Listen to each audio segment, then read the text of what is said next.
खुशामदीद, बहुत बहुत शुक्रिया आप सभी का हमारे साथ ज्वाइन करने के लिए। प्रोग्राम आप देख रहे हैं सलाम जेके और आज अप्रैल की 8 तारीख है, जुमअतुल मुबारक है,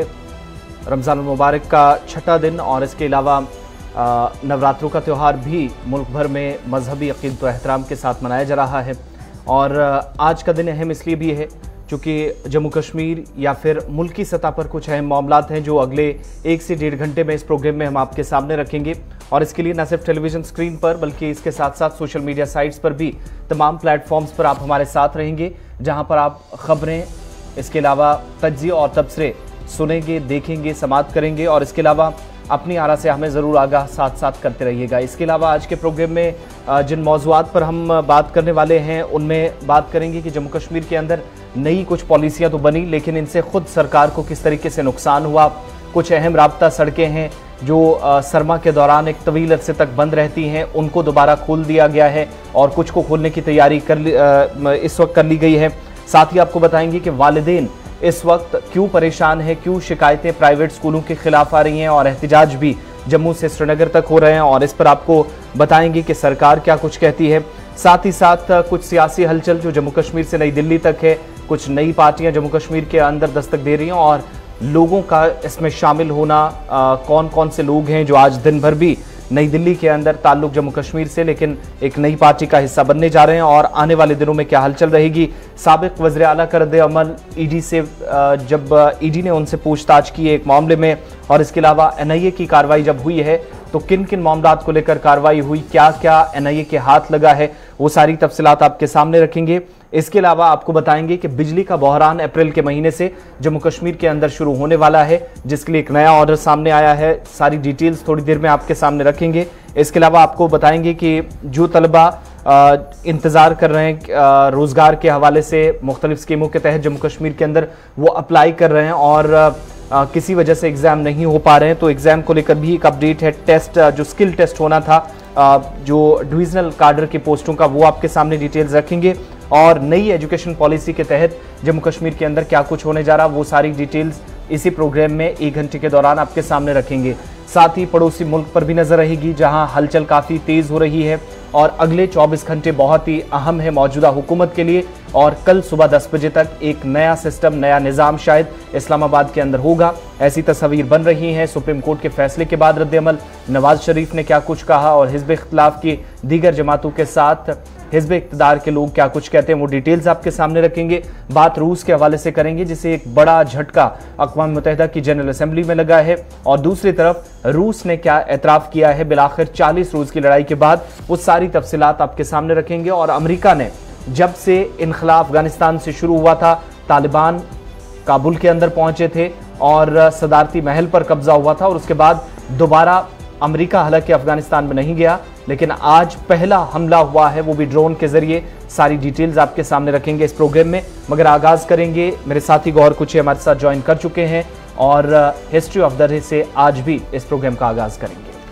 बहुत बहुत शुक्रिया आसिफ रशीद। तो प्रोग्राम की शुरुआत में सबसे पहले बात करेंगे तारीख में आज के दिन के हवाले से, यानी कि 8 अप्रैल है और आज मुल्की और आलमी सतह पर क्या कुछ हुआ, कुछ अहम चीज़ें हैं, कुछ अहम बातें हैं जो हम आपके साथ शेयर करेंगे। आज 8 अप्रैल 1857 में मंगल पांडे को बैरकपुर में फांसी दी गई थी और आज ही के दिन यानी कि 8 अप्रैल 1965 में भारत और पाकिस्तान के माबेन जंग शुरू हुई थी और आज ही के दिन 8 अप्रैल 1985 में भोपाल में होने वाले कीमियावी हादसे पर भारत ने मुकदमा दायर कर दिया और आज ही के दिन साल 1950 में यानी कि 8 अप्रैल 1950 में पाकिस्तान और भारत ने लियाकत नेहरू माहदे पर दस्तखत किए हैं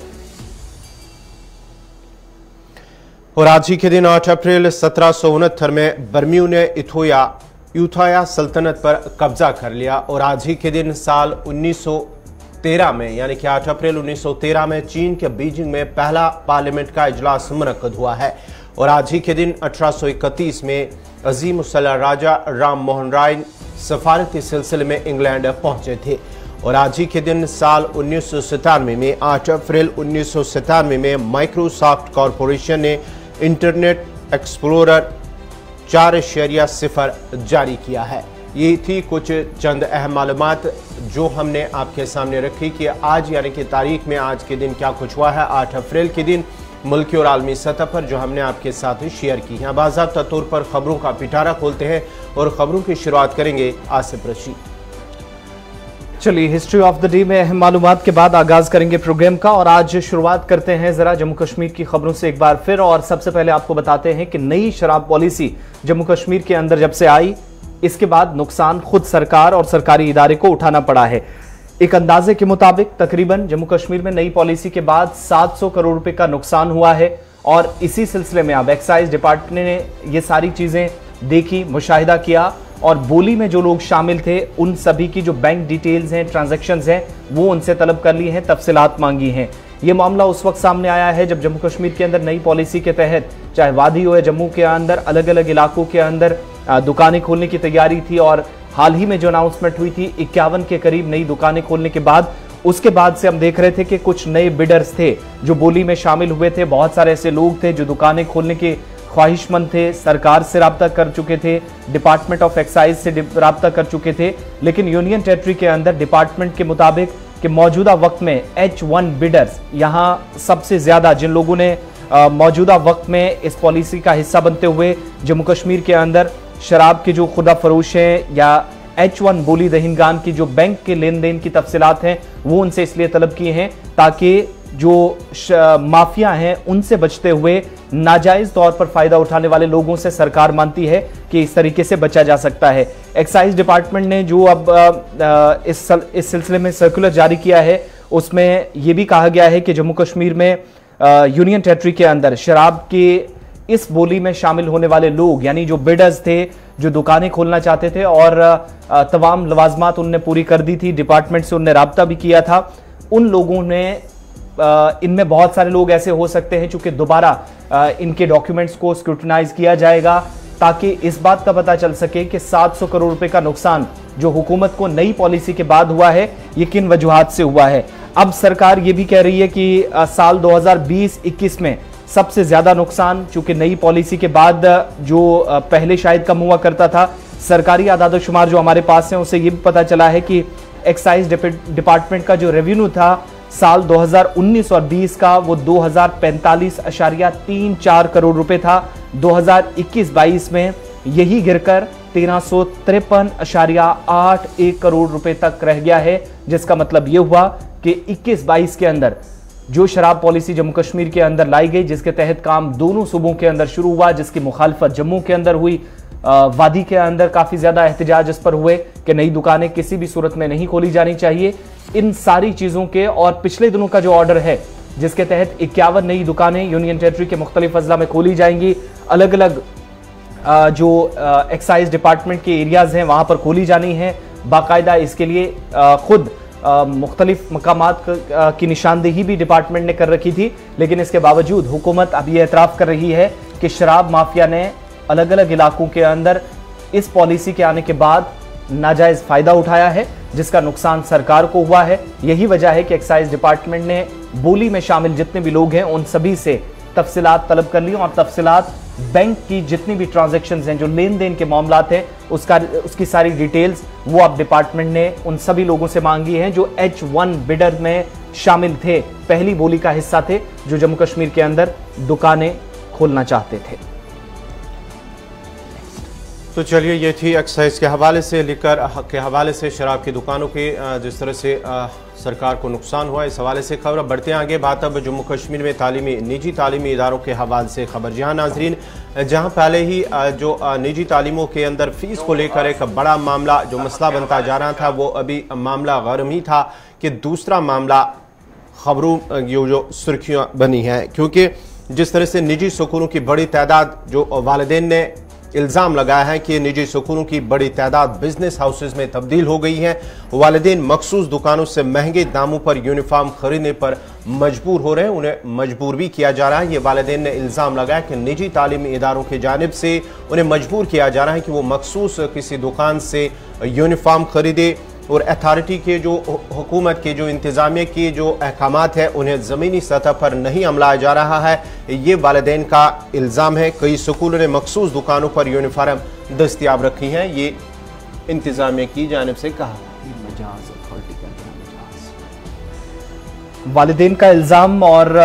जम्मू के अंदर भी एहतजाज गुज़श्ता रोज़ हुआ है, चूँकि जो हम देख पा रहे हैं उससे ये पता चल रहा है कम से कम जो मजाज अथॉरिटी थी, जो उसकी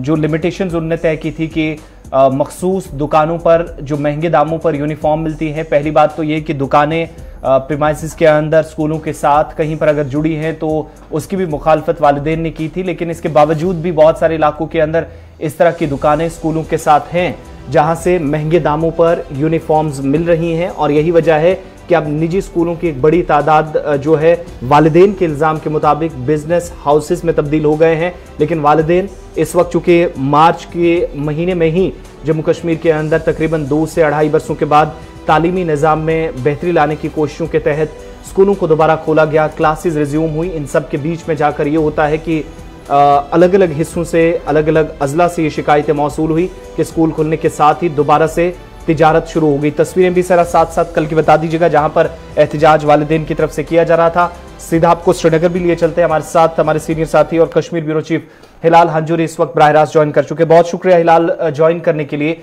ये सारा मामला जो है एक बार फिर सुर्खियों में है उस वक्त जब तकरीबन 32 महीनों बाद स्कूल खुले थे यूनियन टेरिटरी के अंदर। कितने सही ये इल्जामात माने जाएं और जो मजाज अथॉरिटी के जो लिमिटेशंस थी कि स्कूल जितने भी निजी स्कूल हैं उनके आसपास अगर कहीं पर इस तरह की दुकानें हैं जिनका वालिदैन आज कह रहे हैं कि यहां पर फिर से यूनिफॉर्म फरोख्त की जा रही है, इस तरह के मामला जो सामने आ रहे हैं, तो क्या ऐसे में कोई कार्रवाई अब तक हुई है या वालिदैन के जो इल्जाम हैं वो किस हद तक सही हैं और इस पर कोई ऑफिशियल रिएक्शन भी सामने आया है प्राइवेट स्कूल एसोसिएशन का? बहुत वक्त ये इसको करने हमने एडमिनिस्ट्रेशन को ऑन कैमरा एश्योरेंस दे दी, लेकिन के बाद पहले जब ये मामला आया तो कि जितने प्राइवेट स्कूल्स हैं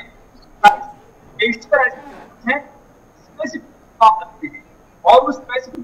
हिलाल आपकी आवाज थोड़ी ब्रेक हो रही है, हम दोबारा आपके पास लौटेंगे। और ये तस्वीरें भी साथ साथ आप देखिएगा, चूंकि हमें जो कुछ लोगों से फोन पर पता चला है, कुछ लोगों ने हम तक तस्वीरें भेजी हैं, कुछ के बिल्स भी हम तक पहुंचे हैं कि सिर्फ पैंट और शर्ट भी 1200 से 14.5 और 1500 तक का फरोख्त की जा रही है। एक तो बाजारों में पहले से महंगी और दूसरी कुछ स्कूलों के साथ जहां पर दुकानें मुंसलिक हैं जो शायद नहीं होनी चाहिए थी, जो कवानीन की खिलाफ वर्जी है, मजाज अथॉरिटी का जो हुक्मनामा है उसकी खिलाफ वर्जी सरहन करने का इल्जाम लग रहा है। इन सारी चीजों के बीच में जरा ये भी सुन लेते हैं जो एहतजाजी क्या कुछ कह रहे थे, उसके बाद दोबारा हिलाल के पास चलेंगे चूंकि ऑडियो में कुछ प्रॉब्लम आ रही थी। हिलाल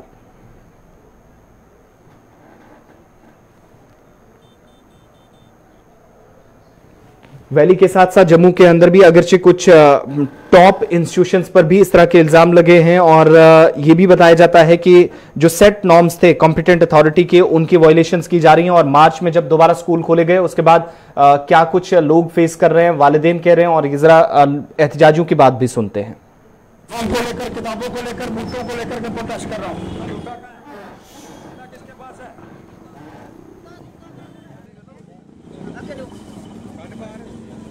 ये 180 किताब के ऊपर रेट लिखा हुआ है, वो 180 में 2 दे रहा है। कितने देते हो भाई? 90 रुपये की एक रेट लिख रहा है 180, ये 2 दे रहा है। दोषी कौन है? एडमिनिस्ट्रेशन। क्या कर रहा है? फूड एंड अपने डायरेक्टर एजुकेशन। कार्रवाई होनी चाहिए माननीय उपराज्यपाल जी। जब सब पर कार्रवाई हो रही है तो ये स्कूल वाले, कुछ स्कूल वालों ने गुंडागर्दी डाली हुई है, इन पर कार्रवाई करने का प्रयास करो और पकड़ करके इनको, जब तक इनकी सदस्यता रद्द नहीं करोगे ये कार्रवाई के विषय के अंदर कोई बात नहीं होगी। इसलिए मैं मांग करना चाहता हूँ इस तरह संदर्भ के अंदर कार्रवाई करो, कार्रवाई करो, कार्रवाई करो। 180 कर कार्रवाई की मांग हो रही है। हिलाल अंजूरी आप तक आवाज पहुंच रही है, कंटिन्यू कीजिएगा। जी बिल्कुल आसिफ, जैसे कि मैंने इससे पहले भी कहा कि कई बार इस हवाले से हमने भी अपनी नशरियात में इन खबरों को जगह दी है, क्योंकि ये पेरेंट्स का हमेशा एक बहुत बड़ा कंसर्न रहा है। डिफिक्सेशन कमेटी भी यहाँ पे काम कर रही है, डायरेक्टर स्कूल एजुकेशन भी काम कर रही है। दोनों की जानिब से, खासतौर पर डायरेक्टर स्कूल एजुकेशन की जानिब से हमें एश्योरेंस मिला है कि इस तरह की शिकायतें आइंदा नहीं आएंगी। लेकिन इस बार एक बार फिर से हमने देखा कि इस तरह की शिकायतें मौसूल हुई हैं। ये जो यूनिफॉर्म है इसको लेकर और किताबों को लेकर कश्मीर के अंदर एक माफिया चल रहा है। हालांकि इन अल्फाज का इस्तेमाल नहीं होना चाहिए, लेकिन हम खुलासे के साथ कह सकते हैं कैसे ये माफिया चल रहा है। अगरचे गवर्नमेंट के क्लियर कट डायरेक्शंस हैं कि कोई भी स्कूल यूनिफॉर्म और किताबें अपने स्कूल जुरिसडिक्शन के अंदर बेच नहीं सकते हैं, वहां पर मुकम्मल पाबंदी है। लेकिन इस अथॉरिटी ने कभी भी सामने आकर ये ऑर्डर जारी नहीं किया कि जो ये यूनिफॉर्म है एक मखसूस दुकान से या ये किताबें जो है मखसूस दुकानों से नहीं मिलनी चाहिए। हर बार हम देखते हैं कि जितने भी बड़े स्कूल्स खासतौर पर प्राइवेट इंस्टीट्यूशंस या दरमियानी दर्जे के जो स्कूल्स हैं, उनकी इलाहिदा यूनिफॉर्म है। उन यूनिफॉर्म पर स्कूल के टैग्स लगे हुए हैं, यानी इन बच्चों की इस यूनिफॉर्म को उन्होंने एज प्रमोशन के तौर पर वो भी इस्तेमाल करते हैं। और उनके चाहे कमीज हो, उनके पैंट हो, उनकी टाई हो या फिर उनका बेल्ट हो, हर कोई चीज उसी मखसूस दुकान से जब मिलती है तो उस पर स्कूल का नाम लिखा हुआ होता है। इस वजह से वो वर्दी फिर दूसरे किसी शॉप से नहीं मिलती है। नतीजा ये होता है कि जब पेरेंट्स ये यूनिफॉर्म खरीदने के लिए जाते हैं तो वहां पर उन्हें मुंह मांगी कीमतें अदा करनी पड़ती हैं, और अगर वो यहाँ से बार्गेनिंग करे तो उन्हें मौका नहीं मिलता है और उन्हें कहा जाता है कि आप किसी दूसरी जगह से खरीदे। लेकिन पूरे शहर के अंदर, पूरे हिंदुस्तान के अंदर दूसरी जगह पर वो वर्दी नहीं मिल सकती है। नतीजा यही है कि एक पेरेंट जो है वो मजबूरन उसी दुकानदार से वो यूनिफॉर्म हासिल करने के लिए मजबूर हो जाता है। उस यूनिफॉर्म में क्या होता है, मेरे पास कुछ ऐसे एविडेंसेस भी हैं जिसमें जो यूनिफॉर्म है वो 200 रुपए में अगर तैयार हो जाती है और स्कूल का बाज़ाब्ता उसमें कमीशन होता है और वो फिर 300 और 350 रुपए में बेची जाती है, और वो कमीशन जो है वो स्कूल को भी चला जाता है। ये कश्मीर के अंदर काफी वक्त से चल रहा है। पेरेंट्स भी इस पर काफी शोर उठा रहे हैं, हमने भी इस पर काफी स्टोरीज की हुई हैं। एश्योरेंसेस जो है वो गवर्नमेंट की जानब से आई है, लेकिन जब हम कार्रवाई देखते हैं तो कार्रवाई कुछ दिनों तक चलती है और उसके बाद जीरो नजर आती है। नतीजा ये है कि किताबों को लेकर और यूनिफॉर्म को लेकर कश्मीर के अंदर ये माफिया काफी वक्त से चल रहा है। जब से स्कूल ओपन हुए थे तब से ही ये मामला साथ साथ काफी सुर्खियों में आया था, तो क्या इस पर कंसर्न्ड अथॉरिटीज ने कोई नोटिस अभी तक लिया है? बिल्कुल, इसी नोटिस का हम वेट कर रहे हैं कि कंसर्न अथॉरिटीज जो है वो ले। डायरेक्टर स्कूल एजुकेशन को हमने कई बार अप्रोच किया, लेकिन इस बात को लेकर उन्होंने कभी स्टेटमेंट जारी नहीं किया। जब भी हम उनसे ये अप्रोच करते हैं कि हमें इस पर जो है आपकी तवज्जो चाहिए, आपके स्टेटमेंट चाहिए, आपकी कार्रवाई चाहे, तो उस वक्त या तो वो फोन नहीं उठाते हैं या कि फिर हमारे नुमाइंदे से भी बात करने से इनकार करते हैं। तो इस वजह से लगता है कि एडमिनिस्ट्रेशन भी इस माफिया के अंदर जो है वो भी अगर बराह रास्त नहीं लेकिन बिल वास्ता जरूर इसमें शामिल है। नतीजा ये है कि उनके खिलाफ, यानी स्कूल अथॉरिटीज के खिलाफ कोई कार्रवाई नहीं होती है। सजेशंस पेरेंट्स एसोसिएशन की जानिब से आई हैं। उनका कहना है कि जो यूनिफॉर्म है ये हर जगह पर मिलनी चाहिए, दस्तयाब होनी चाहिए। जब तक ना किताबों को लेकर और यूनिफॉर्म को लेकर मार्केट के अंदर, दुकानदारों के अंदर एक कंपटीशन पैदा हो जाए, तब तक इसकी जो रेट है वो बराबर 700-800 से लेकर 3000 4000 तक जाती है। और जो कमीज 500 रुपए में मिलनी चाहिए वो आपको 700 रुपए में मिलती है। जो आपको कमीज 200 रुपए में मिल चाहिए वो आपको 500 रुपए में मिलती है। और एक पेरेंट जो है मजबूरन ये यूनिफॉर्म लेने के लिए मजबूर हो जाता है। बहुत बहुत शुक्रिया तमाम तफसीलात पेश करने के लिए। हिलाल हांजूरी कश्मीर ब्यूरो चीफ हमारे साथ थे और बात उस मामले पर जो वालिदैन से जुड़ा है, जो जम्मू कश्मीर की आवाम से एक तरह से जुड़ा है, चूंकि इस पर शिकायतें उस वक्त भी आ रही हैं जब ऑलरेडी इसमें हुक्मनामे हैं और मखसूस दुकानों से वालिदैन को मजबूर इस तरीके से यूनिफॉर्म लेने पर नहीं किया जाएगा। लेकिन सारे स्कूल नहीं, चंद एक स्कूलों के खिलाफ इस तरह की शिकायत है और वालिदैन भी शिकायत कर रहे हैं। और कल भी जम्मू में प्रोटेस्ट हुआ, डायरेक्टर स्कूल एजुकेशन जम्मू और कश्मीर से मुदाखलत की मुसलसल अपील की जा रही है। ताहम जो इस तरीके से ओपन मार्केट में, जो वालिदैन ने हमें बताया फोन कॉल्स पर भी कि ओपन मार्केट में जो 400 से 500 या 550 के आसपास यूनिफॉर्म मिलती है, वही हमें किसी मखसूस दुकान से लेने पर मजबूर किया जाता है जो 1000 से 1200 और 1400 तक भी मिल रही है, जिसकी कुछ तस्वीरें भी आपके सामने हैं। और इस तरीके से यूनिफॉर्म मिलने का ये मतलब हुआ कि एक माफिया अब बाकायदा यहाँ पर भी काम कर रहा है। लेकिन इंतजार अब जरूर प्राइवेट स्कूल एसोसिएशन की तरफ से भी रहेगा। हो सकता है कि वो भी इस मामले पर कोई संजीदा नोटिस ले, जिस तरीके से पहले लिए जाते रहे हैं। और दूसरी तरफ जरूर concern authorities, director school education, जिनकी इस वक्त बड़ी जिम्मेदारी है वालिदैन को कम से कम इस मुसीबत से निकालने के लिए, जरूर उम्मीद करते हैं कि वो भी आगे आएंगे। बढ़ते हैं आगे, बात अब जरा कुछ पॉलिटिकल डेवलपमेंट्स की भी करते हैं। चूंकि जम्मू कश्मीर से लेकर नई दिल्ली तक हलचल काफी ज्यादा है। अगरचे जम्मू कश्मीर के अंदर इलेक्शंस की डेट अभी फाइनलाइज नहीं हुई है, कोई स्केड्यूल सामने नहीं आया है, इंतखाबात कब होंगे तारीखों का कोई ऐलान नहीं हुआ है, लेकिन जैसे जैसे मरकजी हुकूमत कुछ इकदाम कर रही है तो कयास सरैयां भी तेज हो जाती हैं। और यही वजह है कि मुख्तलिफ पार्टियों के लोग अलग अलग पार्टियों को खैराबाद कहकर ठीक इंतखाबात से पहले, जब भी इंतखाबात हों उससे पहले दूसरी पार्टियों का दामन थामना शुरू कर चुके हैं। गौहर जी हाँ, जम्मू कश्मीर के अंदर जिस तरह से सियासी गहमागहमी लगातार तेज हो रही वही अब जम्मू कश्मीर में आम आदमी पार्टी की दस्तक भी हुई है और आम आदमी पार्टी की जानिब से आज नई दिल्ली के अंदर एक तकरीब जो ज़राए से हमें खबर मिल पा रही है कि नई दिल्ली के अंदर एक तकरीब मुनक्कद होगी जहाँ पर जम्मू कश्मीर के मुख्तलिफ जो वज़रा है और साथ ही साथ कई अवामी नुमाइंदे वो इस पार्टी में शामिल होंगे। आज बाज़ाब्ता तौर पर दिल्ली के वज़ीर आला अरविंद केजरीवाल की जानिब से उनका इस्तकबाल किया जाएगा नई दिल्ली के अंदर, जहाँ पर आम लोगों की जानिब से भी इस पार्टी में शमूलियत करने का जो उन्होंने मन बना लिया है, क्योंकि मुख्तलिफ जो लोग हैं या सियासी लीडरान हैं या सियासी कारकुनान हैं, उन्होंने एक पार्टी से पहले ही खैराबाद कहकर वो दूसरी पार्टियों में जाने लगे। तो वहीं पर जम्मू कश्मीर के अंदर अब आम आदमी पार्टी की दस्तक और आम आदमी पार्टी की दस्तक के साथ ही आपको बताते चले कि कई साबिक वज़रा, कई साबिक मेंबरान और डीडीसी मेंबरान के साथ साथ कई और लोग इस पार्टी में शामिल हो रहे हैं। आज नई दिल्ली के अंदर बाज़ाब्ता तौर पर एक प्रोग्राम मुनक्कद हो रहा है जिसमें ये लोग शामिल हो रहे हैं और अरविंद केजरीवाल की जानिब से उनका इस्तकबाल किया जाएगा, क्योंकि आम आदमी पार्टी की जानिब से कहा गया है कि जैसे पंजाब के अंदर उन्होंने एक जीत दर्ज की है, उसके बाद ही उन्होंने कहा कि अब जम्मू कश्मीर में भी वो जीत दर्ज करेंगे। आम आदमी पार्टी ने जम्मू कश्मीर के अंदर भी कुछ प्रोग्राम्स किए, कुछ रैलियां की, दमखम दिखाया कि यहां पर भी पार्टी के साथ जुड़ने वाले लोग और पार्टी के साथ ऑलरेडी शामिल हो चुके लोग बड़ी तादाद में मौजूद हैं। शुरुआत खिताए चिनाब से हुई थी जहां पर कारकुनान की एक बड़ी रैली निकली थी, दर्जनों जो सियासी वर्कर्स थे वो आम आदमी पार्टी का हिस्सा बनते नजर आए थे। दूसरी तरफ जम्मू प्रोविंस के अंदर बाकी अजला में भी जिनमें शुरुआत सरहदी जिला राजौरी और पुंछ से भी हुई, जहां पार्टी ने दफ्तर खोले और उसके बाद कई लोगों को इसमें शामिल कराया। वादी के अंदर भी कुछ अहम शख्सियात की इस तरह की इतलात हमारे पास हैं कि जो आम आदमी पार्टी से जुड़ने जा रही हैं और कुछ लोग जो राब्ते में भी हैं। कन्वीनियर जो इस वक्त दिल्ली के वज़ीर आला भी हैं अरविंद केजरीवाल और पार्टी के टॉप मोस्ट लीडरशिप के साथ, और यही वजह है कि इन दिनों आम आदमी पार्टी जब जम्मू कश्मीर के अंदर भी दस्तक ऑलरेडी दे चुकी है तो 2 साबिक एमएलए आम आदमी पार्टी में आज शामिल होने जा रहे हैं, जिनमें बलवंत सिंह मनकोटिया का नाम और यशपाल कुंडल जिनका ताल्लुक सांबा कॉन्स्टिट्यूंसी से, वो भी आम आदमी पार्टी में आज ही शामिल हो सकते हैं, इस तरह की इतलात हैं। इसके अलावा कुछ दीगर अवामी नुमाइंदे भी हैं बड़ी तादाद में जो आम आदमी पार्टी के अंदर आज शामिल हो सकते हैं। हमारे साथ senior news editor Syed Tajammul भी इस वक्त फ़ोन लाइन पर हैं। सैयद तजम्मुल, क्या कुछ मज़ीद तफसीलात हैं आपके पास, चूँकि 2 साबिक एमएलएज़ और कुछ एमएलसीज़, कुछ साबिक वज़रा, टॉप ब्यूरोक्रेट्स आम आदमी पार्टी का दामन थाम सकते हैं, इस तरह की खबरें सामने आ रही हैं?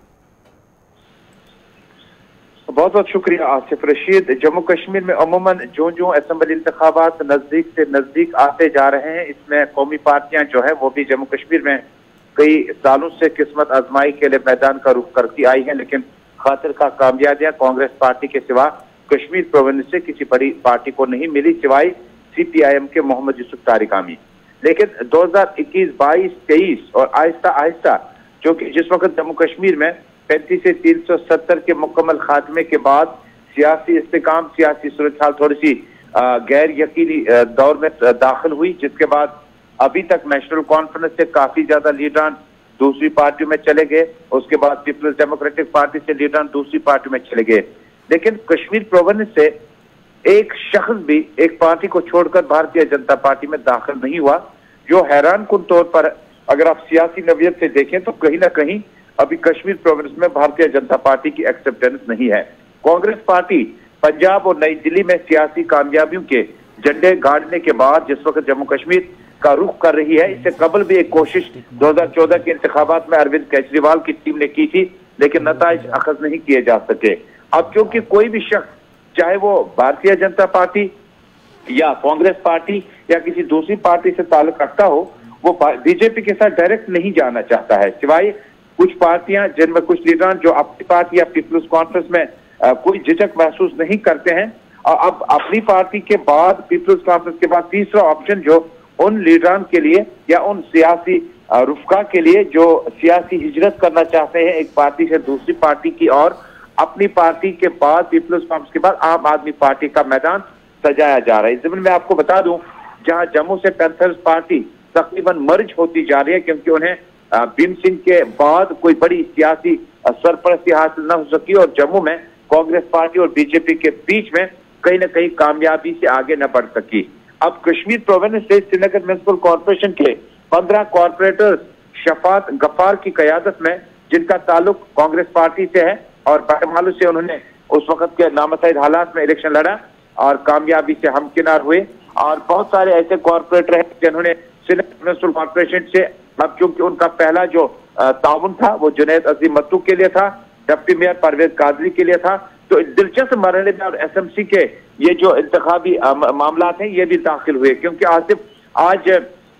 तकरीबन दिन के 2:30 बजे दोपहर में न सिर्फ 250 मुमताज सियासी कारकुन और सियासी शख्सियात जम्मू कश्मीर से जिनका ताल्लुक है, भले ही उन्होंने कम वोट लिया हो, ज्यादा वोट लिया हो, या किसी बड़ी पार्टी से, बड़ी पार्टी का मतलब कि नेशनल और जो हिज़्ब इक़्तिदार में आ चुके उन पार्टियों के साथ नजदीक मरासिम रहे हों, वो आज 2:30 बजे अरविंद केजरीवाल के मर्कजी दफ्तर नई दिल्ली में ज्वाइन कर रहे हैं। इसमें श्रीनगर म्युनिसिपल कॉर्पोरेशन के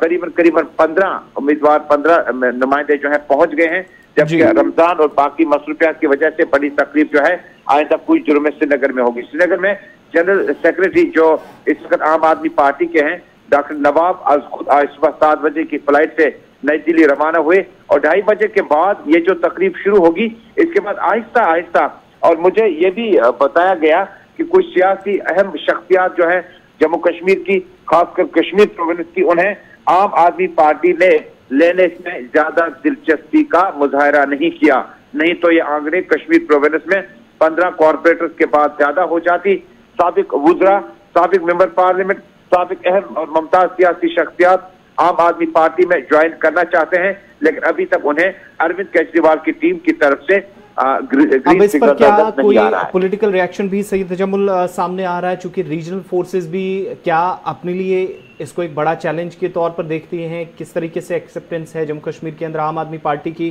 बीजेपी ऑलरेडी वहां पर कह रही है कि वो भारी अक्सरियत का दावा कर रही है जो आने वाले इंतखाबात होंगे, बाकी जो फोर्सेज हैं वो अपना दावा टनल के उस पार कर रही हैं, तो क्या कुछ रद्द-ए-अमल उन पार्टियों की तरफ से कोई सामने आया? आसिफ देखिए, आम आदमी पार्टी के कश्मीर में इलेक्टोरल अटेंडेंस के तौर पर दाखिले को हम किस तरह से देखते हैं, सियासी लीडर किस तरह से देखते हैं, क्योंकि वोट बैंक पॉलिटिक्स एक अलग है और पार्टी को लॉन्च करना एक अलग है। एक ऐसे वक्त में जब आम आदमी पार्टी पंजाब के सरहदों से होते पठानकोट से जम्मू पहुंचने लगी और उसके बाद काजीगुंड से होते श्रीनगर आना चाहती है, इलेक्टोरल पॉलिटिक्स में इतना आसान नहीं है। जिस वक्त आप सियासी पार्टियों को लॉन्च करते हैं उसमें आप कोई भी पार्टी लाएं, दफ्तर सजाएं, पार्टी का काम शुरू हो जाएगा, लेकिन सियासी और इलेक्टोरल यानी वोट हासिल करने के इस रद्द-ए-अमल में